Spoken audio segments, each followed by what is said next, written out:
Hi everyone and welcome to my channel. It's a mixture of two of my great interests, flying and aviation history. In this video we'll take a look at the ill-fated flight of Wellington bomber HZ-251 which came down in 1943 on the side of the Leeds-Liverpool Canal just south of Skipton in Yorkshire.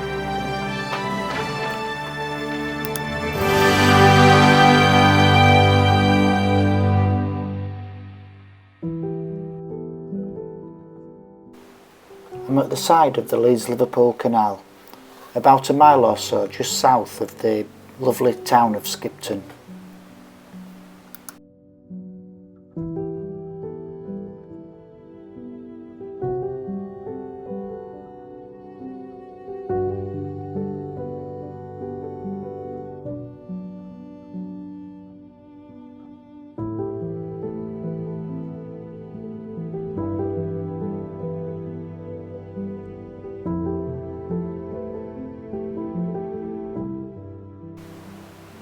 Nowadays the A629 is a really busy road with traffic going up to the Lake District and the Yorkshire Dales, but in 1943 the only rail traffic that came along this road was the half-hourly bus between Skipton and Keighley.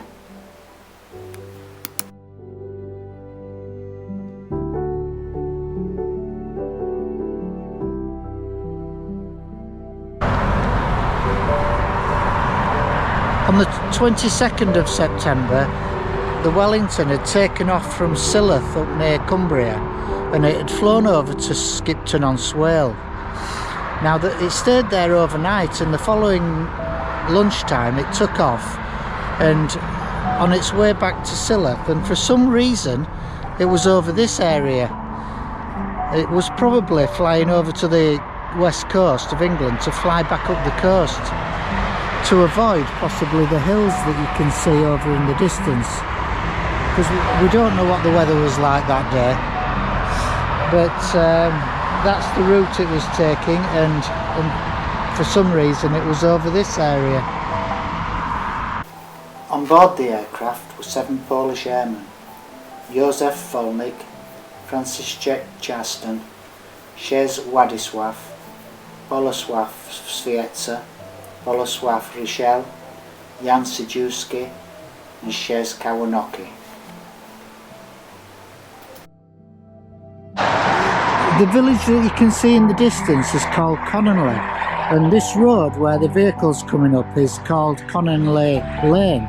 So Cononley Lane End, where it meets the road here, just on the area here in the field, in 1943 there was a service station for cars which was taken over by the WARAG, which was the War Agricultural Executive Committee. Now, these people had the power to tell the farmers what sort of crops to grow in certain fields, because we couldn't rely on exports from abroad. Therefore, we had to be self-sufficient.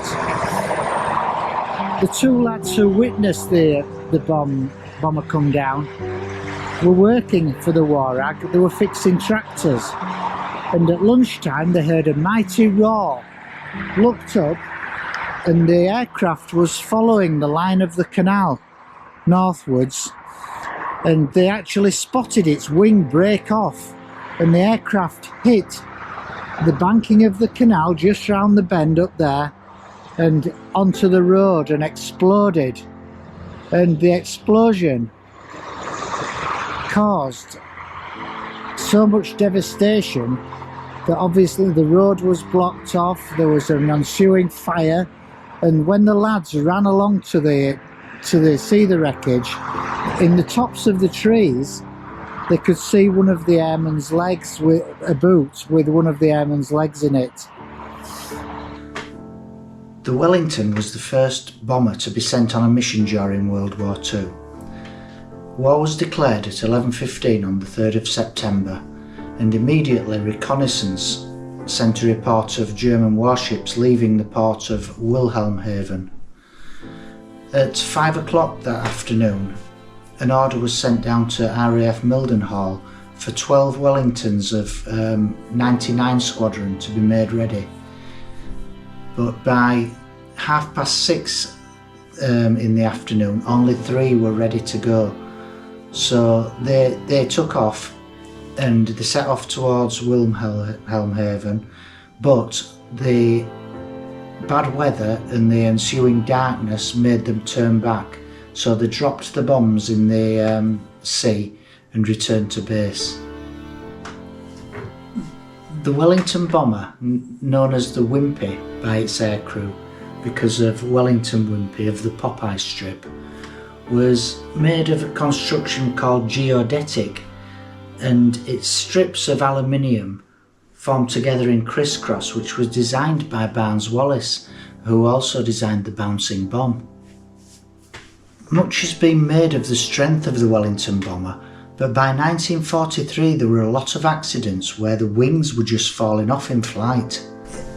In 1942, Vickers had cooperated with RAF Farnborough in a bid to improve the design of the main spar, and in 1943 a project was launched to check every single Wellington in service for fatigue cracks.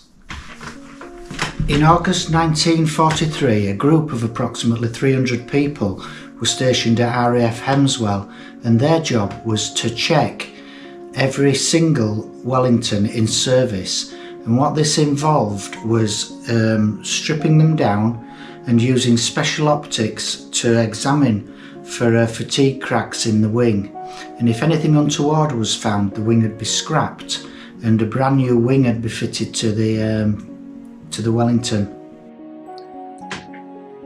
Every single Wellington in the operational training units was to be checked, and what this involved was the OTUs would take a Wellington down to Hemswell, it'd be checked, and then when they brought another one they'd pick the first one up and it basically take another one every single time that they went, so that they were going to check every single Wellington in service. So as you can see, this was a problem that was known about by the RAF, and it was a problem that they were working on to get solved. It's just such a shame that this aircraft HZ251 didn't get checked in time to save the lives of these 7 Polish airmen and many other crew. If you like this type of video, I'm just starting off on my channel, and if you could subscribe, it would greatly help me. Thank you.